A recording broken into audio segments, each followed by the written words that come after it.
good night, everyone. Good evening, Irene. I'm going to look at you. That was quick. It is less nerve-wracking to talk to 10,000 people on Facebook than it is talking to 130 eyes or 260 eyeballs. But for anyone who doesn't know us, we're Sarah and Otis Frizzell from the Lucky Taco. For anyone who doesn't know who or what that is, it is a taco truck that we park up at the end of Ponsonby Road, 230 Ponsonby Road, right here in Auckland, Friday through to Sunday, serving up delicious tacos and traditional Mexican drinks. The truck is the heart and soul of the business, the baby, the test centre, the personality, and the opportunity to be face-to-face with our customers on a daily basis. The business started with the truck, and we started the conversation about the truck online on Facebook 18 months before we even had, an operational business. So yeah, people bought into our dream. They helped us build it. They were on the journey with us, all thanks to social media. That platform enables you to broadcast your story to the world and for the people to join you on that journey if they want to.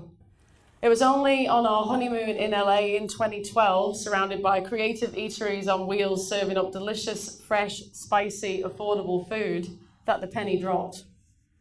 That was it.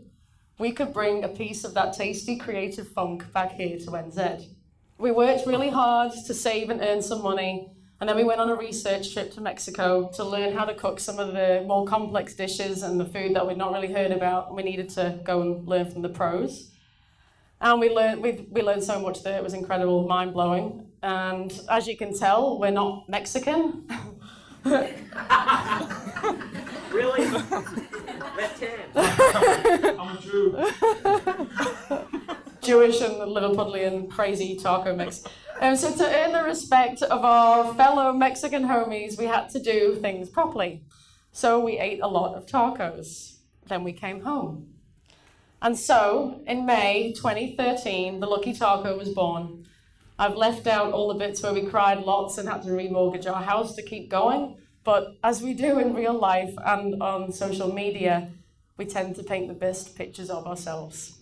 But when we went to Mexico, before we left, she started the Lucky Taco Facebook page, and I was like, maybe, are you sure? It's sort of like, we've got nothing to show them. But she was, with the advertising history, she was sort of born into the world of social media, and advertising was intrinsically sort of woven into that. And I was like, maybe Facebook, this Facebook thing needs photos. And she was like, well, we'll take photos while we're in Mexico. And it's like, of course, we can give them actual footage of us growing. We'd talked about it, we said we were going to do it, and I dissed every other Mexican food joint in Auckland except Mexican specialities. And it's like, we're going to do it, and it comes to a point, and we've said it publicly on Facebook. So for me, I grew up in broadcasting, so radio was sort of the closest version of that. It's funny, I was just talking before, because sometimes on radio, you're talking to the masses, like you would on Facebook, and I remember when they got the first text machine at BFM, so people could real-time critique you. And people would be like, wow, great show. You guys are awesome. And someone would be like, hey, you guys suck. You're not funny. You should go home. And it's like, but you didn't have to, no one knew about that. I'll just like delete and don't have to talk about that. But currently, if you've got a big audience, people can diss you in real time and everyone can read it. Yeah, so I'm a lecturer at CoLab, which is a creative technologies co-laboratory, and I teach transmedia storytelling. So my job basically involves a lot of things that sound made up. The short story transmedia, it's basically producing content and telling stories across multiple platforms in a way that seems coherent and meaningful and allows people to participate. And so social media is a really important element of that. Pretty much everything I do involves social media in one way or another. And it means that I have a lot of social media accounts. And so my relationship with social media is complicated. And it's something I sometimes find myself feeling a little bit conflicted about, because sometimes I don't know who I am or who I'm talking to, and I think a lot of us can probably identify with that. How do you know how to maintain an authentic voice when you're operating on so many channels and talking to people you don't really know? But these are things that we all have to kind of navigate and find a way to be comfortable with social media. So I would not say that I am a social media expert, but I'm somebody who's thinking a lot about how we can comfortably incorporate social media into our lives that doesn't involve compromising ourselves.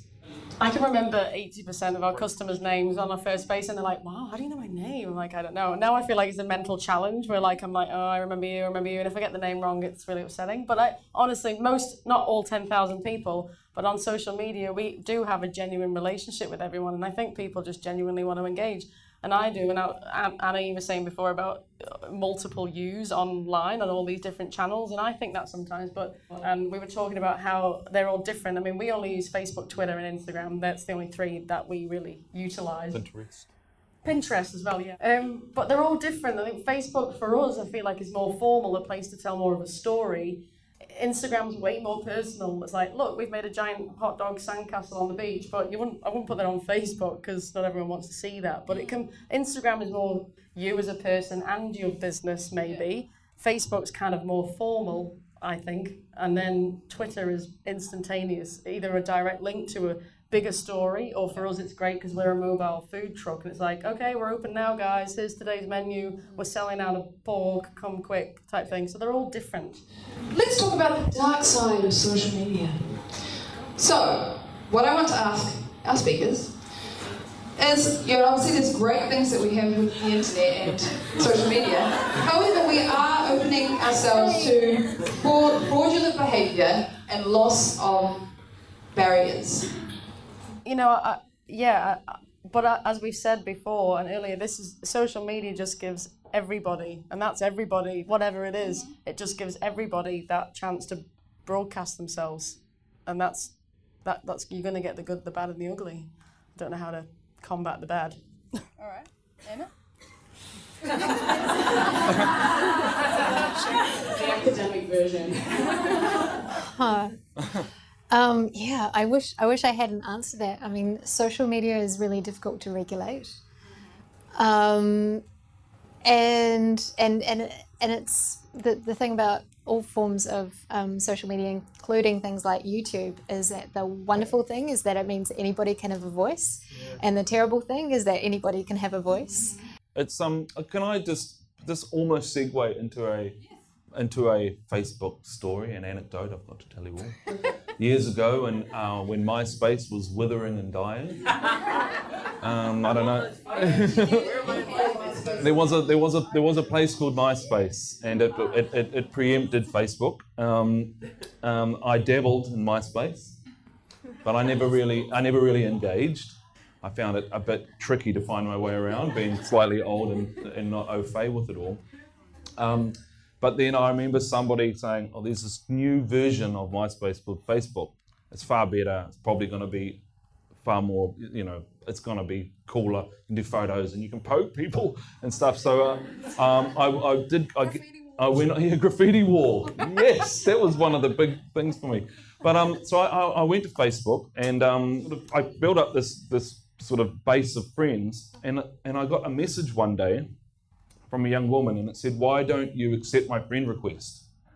And I messaged her back and said, well, I don't know you.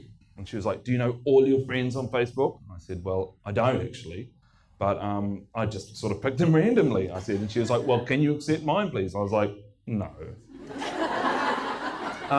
And then I got another message from her the next day saying, can you please accept my friend request? And I was like, this is a bit weird. I don't wish to accept your friend request. And then the next day she was like, who the hell do you think you are? You big star. You think you can just piss all over me? And I was like, hey, I don't know you or anything. This is just weird. And then I started getting more and more messages. So I was like getting I guess cyberbullied or stalked. I don't even know what it is. But it was really, every time I turned on my computer, I had all these messages from this girl. By then I didn't want to accept her friend request because she was psycho.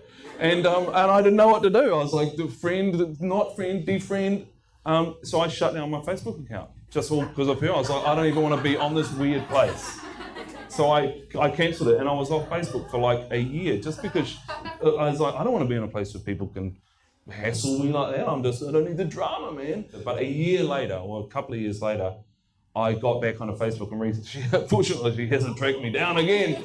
But now for a while I was just more selective and just keeping it with my friends and stuff like that. And it was sort of until I learned how to use it. But that was a very weird experience because I've never really been bullied in real life, but I've been hassled by an anonymous girl. I think with social media we have to remember that it's really a very new phenomenon. Like we all kind of have our training wheels on when it comes to social media, and we kind of have to develop some norms and some kind of etiquette. Not just young people, but all of us. But young people are vulnerable.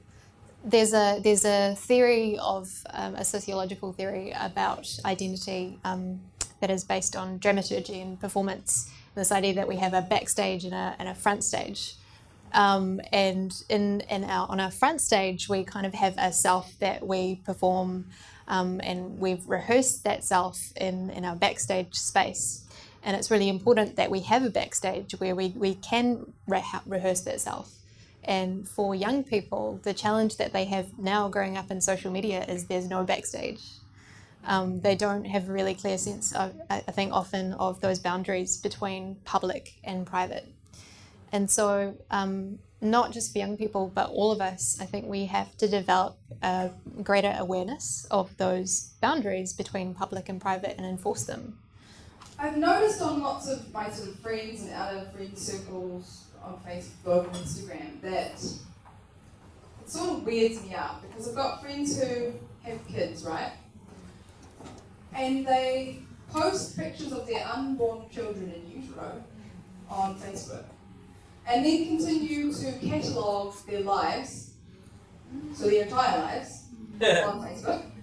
Oh, look how cute you are in the bath! I mean, like that kind of stuff, all on Facebook. My question is, it's not your identity to be sharing. So why are you doing it? So I don't want to be too judgy about this one because I think we're just all a little bit naive. I'm interested to know how many of us have used the How Old robot. Yeah. Put your hands up if you used it. That's about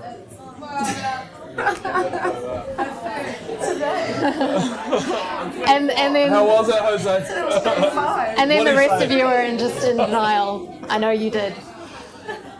So a bunch of people in this room and all over the world have put their name into a search engine and went through a fun process of seeing how old they appear to look, and then helped a process of tagging their face and contributing to a database of information about themselves. who owns your place? And we're doing this all the time and we don't think about it.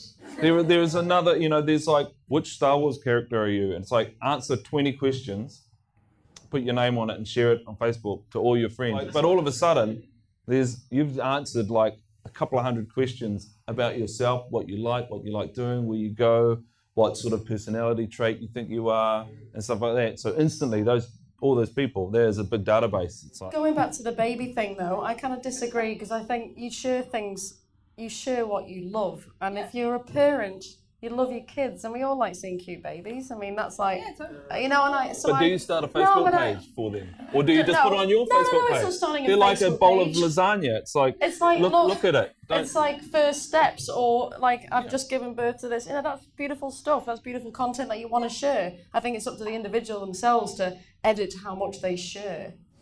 Who thinks it's okay to share and catalogue somebody else's life under their identity? A minor. A minor. Who thinks that's okay? You just pretend that they don't exist. It's a very good point. Like, there's no right or wrong answer here, but what I'm trying to define is... It's just a limit. The answer to this whole talk and the whole debate is just about self-editing and limit. It's just and a level of how much you do it, isn't it? Be aware. We've got lots of kids with friends We've got lots of friends with kids. We actually get, because we get lots of kids to the truck, and then I see them and they'll tag photo and something like that, and they're maybe like, I don't know, 11, 12, but they've got like super mad skills on them, like, whoa, she's good, yeah, I'm reposting that, it's a great photo, you know, and they're little kids, and then I wonder whether, and I think maybe they allowed on Instagram but not Facebook.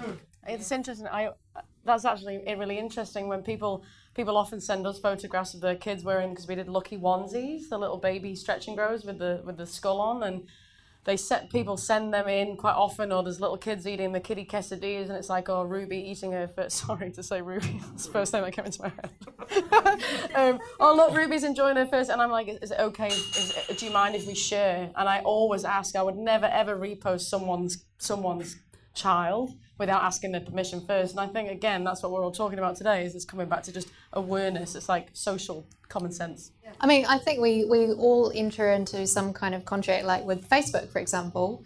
We agree that we will give up certain aspects of our privacy or information about ourselves for using a service that a lot of us get a lot of enjoyment out of and can be very convenient and enhance our lives in lots of ways. We just have to be conscious that that is a contract and it's a business contract. We could go on forever and ever and ever, because it's a very interesting topic. However, we're going to wrap it up there. I just want everyone to put their hands together for the amazing Sarah, Otis, and